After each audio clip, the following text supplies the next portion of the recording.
वफाकी वज़ीर दाखिला चौधरी निसार अली खान इस्लामाबाद में प्रेस कॉन्फ्रेंस कर रहे हैं। ये थी कि मीडिया के हवाले से, डॉन अखबार के हवाले से और एक कोड ऑफ कॉन्डक्ट के हवाले से, तो मैंने उस हवाले से कल पाकिस्तान ब्रॉडकास्टिंग एसोसिएशन के जो तंजीम है, उनके जो सीनियर अरकान हैं, उनको दावत दी थी। और आज APNS, CPNE और PBA और उसके अलावा चंद और जर्नलिस्ट कम्युनिटी से सीनियर अरकान को आज दोपहर दावत दी। इस पे बहुत से अमूर पर तफसीली बातचीत हुई,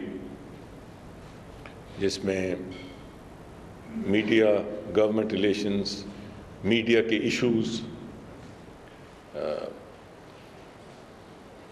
प्रोफेशनल भी, फाइनेंशियल भी, एडमिनिस्ट्रेटिव भी, सिक्योरिटी भी, तो काफ़ी लंबी मीटिंग रही और बहुत अच्छी मीटिंग रही।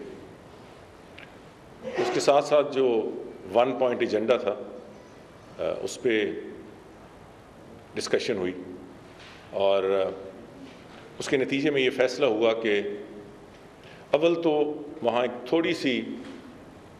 थोड़ा सा इबहाम था, थोड़ी सी कन्फ्यूजन थी। तमाम शुरका का ये नुक्ता नज़र था कि कमेटी को जो भी तजावीज़ थी या रिकमेंडेशन थी वो CPNE को भेजनी चाहिए थी, APNS को नहीं। तो मैंने उन्हें कहा कि मैं तो कमेटी के बिहाफ पे बात नहीं कर सकता।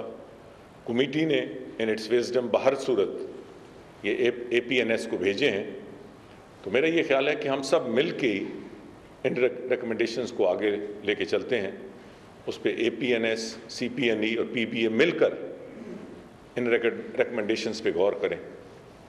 तो इस पे इत्तफाक हुआ और मुझे बताया गया, मैं डेट्स अब मुनासिब नहीं है दूँ, कि code of conduct on national security issues पे बिल्कुल इत्तफाक किया गया है और अपने लेवल पे एक कमेटी बनाई गई है, जिसमें मैं ये उम्मीद करता हूँ कि APNS के साथ साथ CPNE और PBA के अरकान भी शामिल होंगे और एक ख़ास टाइम लाइन के अंदर वो फिर हुकूमत से शेयर की जाएगी और फिर हमारे अरकान उसमें शामिल होकर बिल आखिर फ़ाइन ट्यून करेंगे।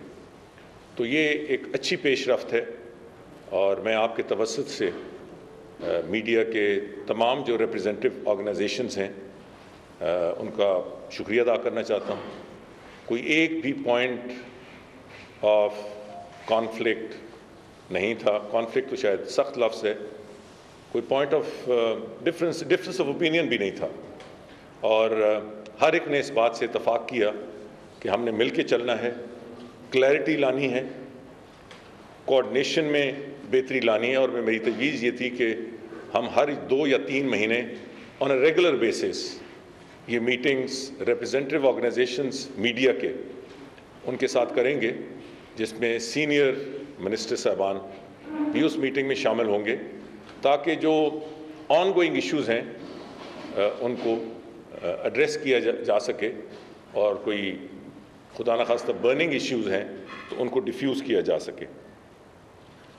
मैंने उनसे, मीडिया के रिप्रेजेंटेटिव से एक ऐसे एरिया पे भी बात की जो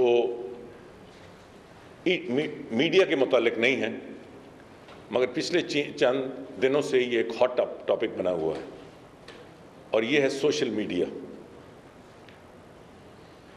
सोशल मीडिया, जैसे कि आप जानते हैं, ये एक अनऑर्गेनाइज्ड सा कॉन्सेप्ट है।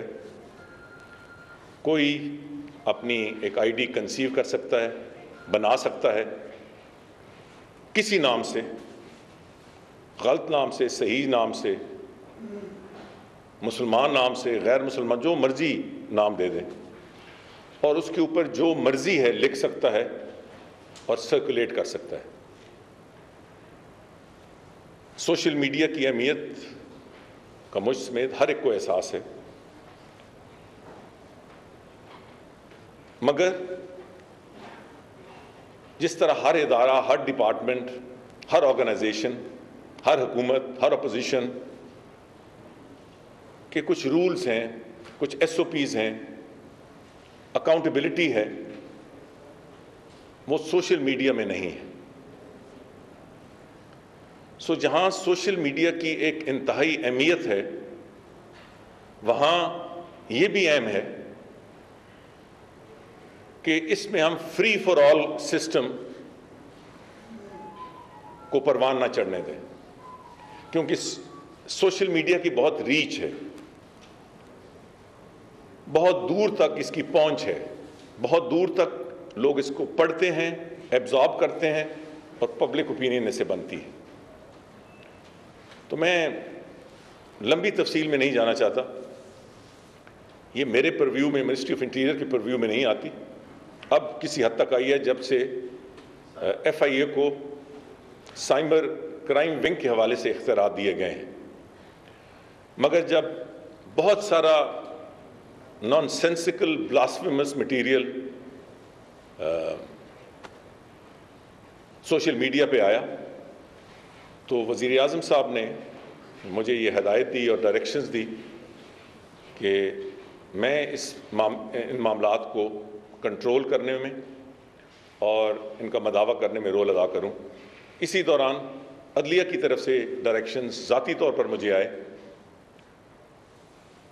सो मैं ब्लास्फेमी के हवाले से मुझे सोशल मीडिया के साथ इंटरेक्शन का बहुत मौका मिला, और अब गुज़श्ता चंद दिनों से जब से एक इशू ट्वीट का इसका फिर सब्सिक्वेंट क्लैरिफिकेशन का मौका आया, तो फिर मुझे डायरेक्शंस प्राइम मिनिस्टर की तरफ से ही आए, और मैंने जो कुछ सोशल मीडिया पे देखा वो नहीं था। और मेरा ख्याल है कि आप में से अक्सर ने वो कुछ नहीं देखा जो मैंने देखा है। ब्लास्फेमी के हवाले से भी मेरे वहमो गुमा में नहीं था कि जिस किस्म का ब्लास्फेमस मटीरियल सोशल मीडिया पर फैलाया गया है, वो ब्लास्फेमी नहीं थी। वो मेरे पास अल्फाज नहीं है। मैंने आपको बताया कि जब वो मेरे सामने आया बुकलेट, तो पहले सफ़े के बाद मैं दूसरा सफ़ा नहीं, बल्कि पहला सफ़ा भी पूरा नहीं पढ़ सका। उसमें इतनी गंदगी थी, इतनी तज़हीक आमेज़, बल्कि तज़हीक आमेज़ भी लफ्ज़ कमज़ोर है, नंगी गालियां थीं हमारी मोस्ट वेनरेबल और मोस्ट सीक्रेट पर्सनैलिटीज़ को। मैंने फिर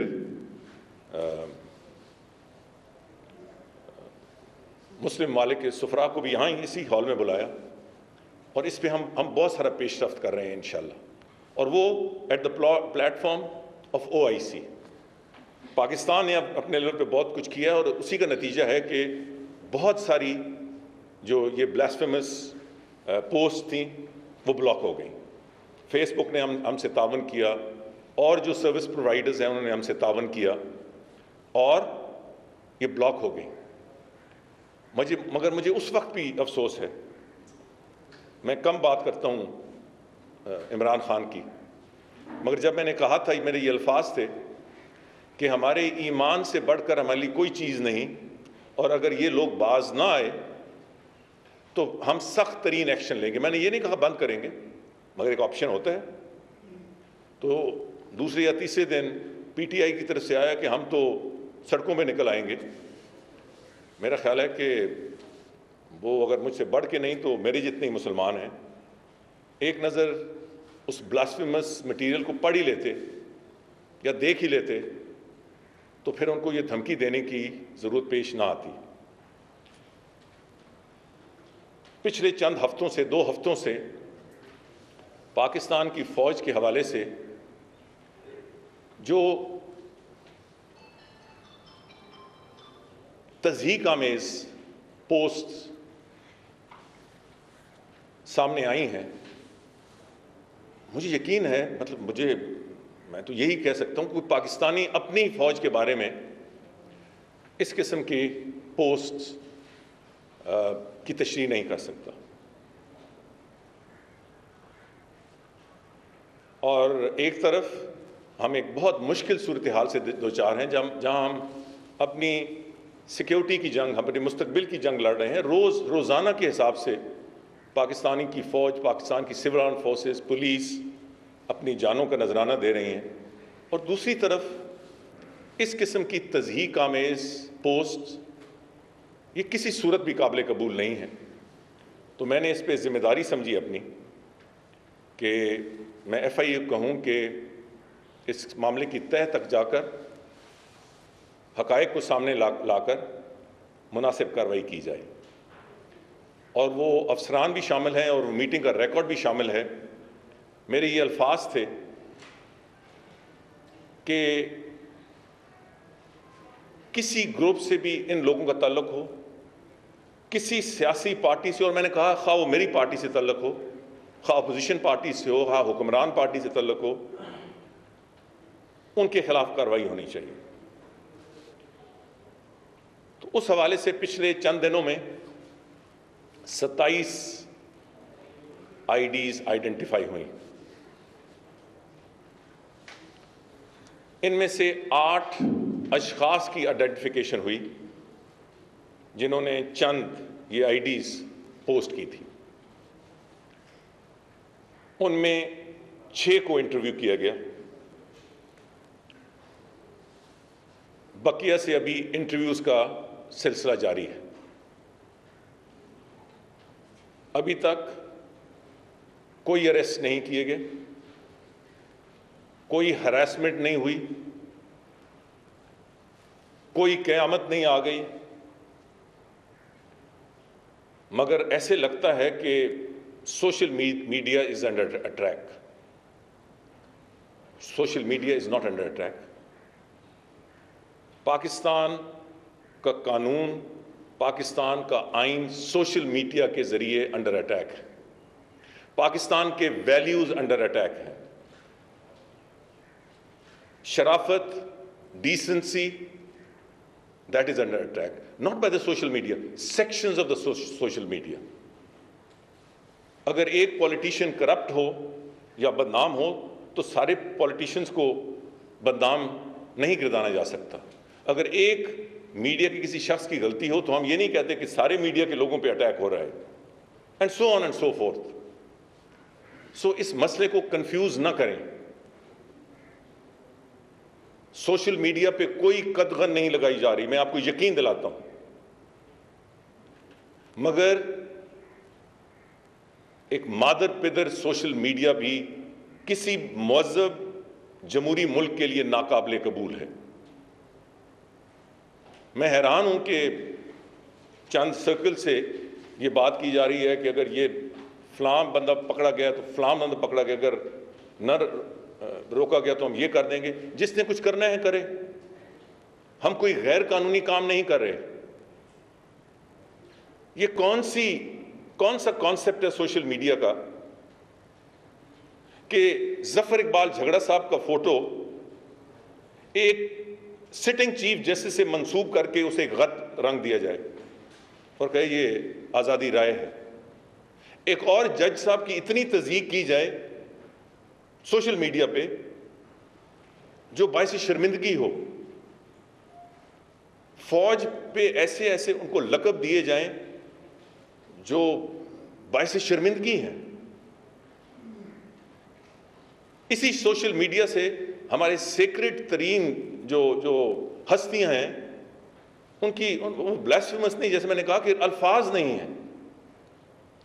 मैंने जब वो डॉक्यूमेंट यहाँ तमाम सुफरा को फैलाया और मैंने कहा कि मैंने एक ही डॉक्यूमेंट रखा है कि I did not have the heart कि मैं इस गंदगी की कॉपीज बनाऊं, इसकी मैं फोटो कॉपीज बनाई, तो इसको मैं रेप्लिकेट नहीं करना चाहता। तो एक ही कॉपी है, आप देखें उनके रंग तब्दील होते गए जब वो देखते गए। तो so social media is not under attack, मादर पिदर आज़ादी इज अंडर अटैक। हमारे वैल्यूज़ को अटैक, हमला करने वाले, उनको हमने कटहरे में लाएंगे। आइन और कानून कहता है कि अदलिया और फौज, ये आइन और कानून कहता है, हमारा आइन कहता है कि फौज और अदलिया बतौर इदारा की तज़ीक न की जाए, that is under attack. Anonymous, कौन सा कानून, किस मुल्क का आइन इजाजत देता है कि मैं कोई और नाम से अनोनिमस, मैं जहीर नाम रख दूं, एजाज सैयद रख लूं, हाजी नवाज रजा रख लूं और उसके बदले में जो मर्जी कहूं, और जब पूछगछ हो तो कहें जनाब आज़ादी इजहार राय। आज़ादी इजहार राय यह है कि मैं जो मर्जी कहूं, मगर मैं फिर अपना नाम भी जाहिर करूं और मैं ये कह सकूं कि मैंने कहा है। यहां यही कुछ हो रहा है। मैंने आज APNA, CPNE और PBA से कहा है, ये न मेरा कोई मसला है, न मुस्लिम लीग नून का मसला है, ये हमारे माशरे का मसला है। हम चाहते हैं कि ये जो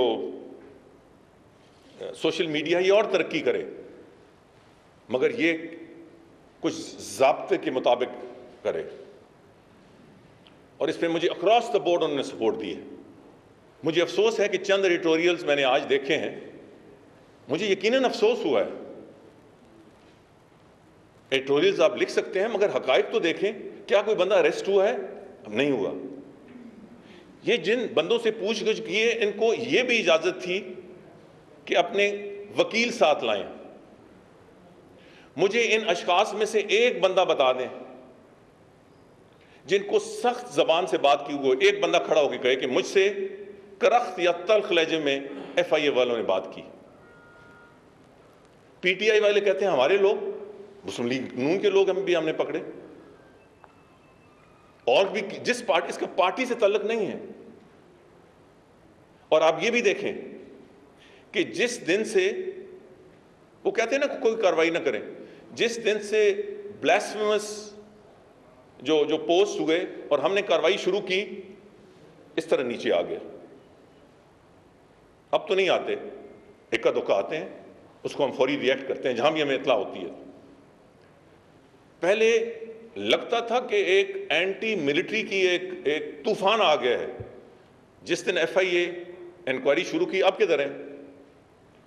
तो अगर आप में ये जान और वो है, देन ओन अप। फिर ये रिमूव ना करें, वो सब रिमूव हो गए। तो ये कौन सी आज़ादी इज़हार राय है? आज़ादी इज़हार राय की हम मुकम्मल सपोर्ट करते हैं, उस पर इंशाल्लाह कोई कदगन नहीं आएगी, सोशल मीडिया पे कोई कदगन नहीं लगेगी। मगर कुछ लोग, मैं माज़रत से कहता हूँ, वो आज़ादी इज़हार राय के मामे और चाचे न बने और उसमें उन लोगों को शामिल न करें जिनको किसी की इज्जत का पास नहीं, किसी कानून का पास नहीं, किसी असूल का पास नहीं, किसी तहजीब का पास नहीं। मुझे बताएं कि ये आइंदा आने वाले हमारे बच्चे क्या इस किस्म की सोशल मीडिया पे परवान चढ़ेंगे? मैं आपको कहता हूं और मैं इमरान खान को कहता हूं, आप आइडेंटिफाई करें, मैं आइडेंटिफाई कर रहा हूं, मुस्लिम लीग नून को कोई शख्स जिसने ट्वीट की हो या पोस्ट किया हो एंटी मिलिट्री या एंटी अदलिया, हम उसको पकड़ेंगे, उसके खिलाफ कार्रवाई किसी और पार्टी का भी कर दें। मगर आप मुझे नहीं रोक सकते अगर कोई शख्स PTI से मुतल्लक हो और वो ये सारे, और हम क्या कर रहे हैं? हम उन्हें बुला रहे हैं और उनको दिखा रहे हैं कि ये आपके हैं या किसी और के हैं। कोई जबरदस्ती, उनके वकील उनके साथ हैं, जो लाना चाहे, जो ना लाना चाहे उसकी मर्जी। मगर जब वो कहेंगे नहीं, तो फिर हम उनके जो फोन्स हैं या लैपटॉप्स हैं उनकी फोरेंसिक एनालिसिस जरूर करेंगे। अगर प्रूफ हुआ, अगर वो बिल्कुल मिट ना गया हो, तो फिर हम उन्हें चार्ज करेंगे, हम उन्हें अरेस्ट करेंगे। हाँ, पिछले चंद दिनों की कार्रवाई से अब ये तकरीबन मामला सोशल मीडिया पे तकरीबन ख़त्म हो चुका है, मगर आइंदा के लिए हम इसको मॉनिटर करेंगे आज जैसे मैंने मीडिया के रिप्रेजेंटेटिव ऑर्गेनाइजेशन से कहा कि इस पे भी हम एक SOP बनाने लगे। मैं बहुत सारे ममालिक का सिस्टम देख रहा हूं, इंडिया का, श्रीलंका का, वेस्ट का, यूरोप का, कि किस तरीके से SOP या कोड ऑफ कॉन्डक्ट होता है। उसके मुताबिक कुछ तब्दीलियां हम यहां भी लाएंगे विज़-अ-वी द सर्विस प्रोवाइडर्स। एक तो हम सबको कहने लगे हैं जो यहां सर्विस प्रोवाइडर्स जिनकी यहां पाकिस्तान के अंदर रीच है, हम उन्हें रिक्वेस्ट करने लगे हैं, इस पर कोई जोर नहीं चलता, कि वो अपने ऑफिसेज यहां कायम करें, हम उनको फैसिलिटेट करेंगे। उससे बहुत सारे इश्यूज खुद ब खुद रिजॉल्व होंगे रोजमर्रा के हिसाब से। दोम, कुछ SOPs हम उनसे तय करेंगे, कुछ रेड लाइंस, और वो कंसेंसस से होगी, कोई will not thrust anything down their throats. और आखिर में अगर इस पे मामला दुरुस्त न हुए तो अभी सोच विचार है, मगर सोशल मीडिया पे जो भी लोग हैं जो पोस्ट करते हैं उस पर कोई कदगन नहीं है, मगर वो अनोनिमस नहीं होने चाहिए, वो गुमशुदा नहीं होने चाहिए। वो ये नहीं कि पोस्ट करने वाला निसार है मगर नाम उसका ज़हीर है। वो फिर कुछ कई ममालिक ने किया है। We are going to make sure, जिस तरह अब हमें मुश्किलात हैं जो अपलोड यहाँ पाकिस्तान से होती हैं, उनको तो हमें बुला रहे हैं और उनकी तफ्तीश कर रहे हैं, मगर बहुत सारी जो ओरिजिनेट बाहर से होती हैं, खाम अमेरिका है, यूरोप है, सिंगापुर है, हांगकांग है, उनका जब तक सर्विस प्रोवाइडर्स हमसे तावन ना करें हम वहाँ तक नहीं पहुँच सकते। तो उसके अगर वो तावन नहीं करेंगे तो फिर हम यहाँ मसलन एक प्रपोजल आया है और ये अभी तक अप्रूव नहीं है, मैं सिर्फ I am putting it on the table just to give you an example, कि जो भी किसी का एक अकाउंट हो, it should be connected to his mobile. ये एक प्रपोजल है, कई कंट्रीज में है, शायद करें शायद ना करें, इस तरह और बहुत सारे प्रपोजल्स हैं। मैं एक दफ़ा फिर रीइटरेट करना चाहता हूं, आखिरी बात, let me assure you with all the force at my command, inshallah, there will be no restriction on the social media, but yes, there will be red lines in line with the law and the constitution of Pakistan. बस यही है, इसमें रुकावट ना डालिए। कोई डालना चाहता है तो डालता रहे, we will move ahead, और इसमें कोई धमकियां भी ना दे सड़कों पे आने का। हम कोई गैर कानूनी काम नहीं कर रहे, हम इस सिस्टम को सही लाइंस पे, सोशल मीडिया को सही डिगर पे ले जाना चाहते हैं। और ये कोई मैं अनोखी बात नहीं कर रहा, मैं चाइना की या बहुत सारे और दूसरे ममालिक की नहीं बात कर रहा, मैं डेमोक्रेटिक कंट्रीज की, open countries, open and democratic countries, जहां SOPs हैं, जहां रेड लाइंस हैं, जहां मॉनिटरिंग ऑफ सोशल मीडिया है, इन वट एवर वे, मैं उसकी तफसील में नहीं जाना चाहता। तो पाकिस्तान में भी ये भी ओए टू आवर फ्यूचर जनरेशंस के बहुत सारा जो गंद, जो मक, जो क्या कुछ सोशल मीडिया पे नहीं आता, हम अपनी आइंदा वाली नस्लों से उसको बचाएं। बहुत शुक्रिया। सर, एक तो ये बता दें कि अगर जस्टिस पाकिस्तान की रिपोर्ट हो तो सारी शाया हो जाती है, लेकिन आप जो रिपोर्ट कराएं उसका सिर्फ एक पैरा शाया होता है, पैरा है, क्या एक पैरा ही रिपोर्ट होती है? दूसरा सर, वो आज जो नायब कासिद हुए हैं, कुछ किया उसमें तक अपडेट था। नायब कासिद, बहुत अफसोस हुआ, किसका वो नायब कासिद था? हाँ नहीं, मगर किस ऑफिसर का था? वो 4 महीने पे छुट्टी पे था, कल ही वापस आया था। मैं सुबह जो मैंने तहकीक की, बदकिस्मती